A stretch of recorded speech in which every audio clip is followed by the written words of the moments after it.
すごい霧です。もうすぐあと600メートルぐらいで、あと600メートルぐらいでキャンプ場に着きます。つけて走ります。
今の右の方行けばいい？右の方行けばいい。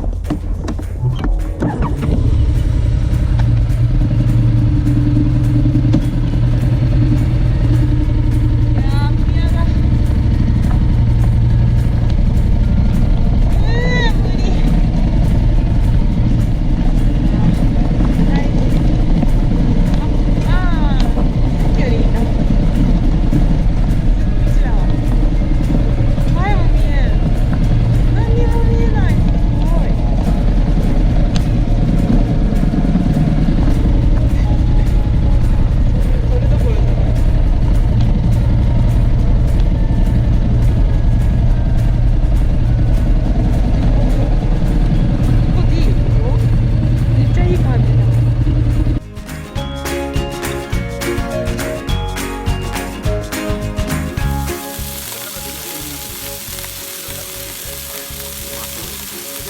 いですね、挟めるやつ。いいね。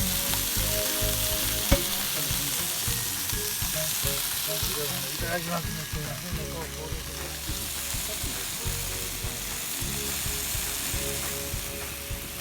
そうなんです。セットにしてずっと。ゴールマット。だから僕はエンジンかけた瞬間にガチャって入れるじゃないですか、その時にそのまま S1 に入れる。サイズ S1。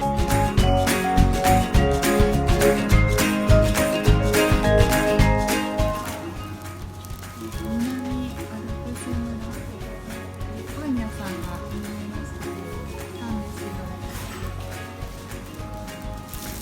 もうすでにほとんど売り切れでした。でもチーズの乗ったピザのパンが買えました。朝ごはんにします。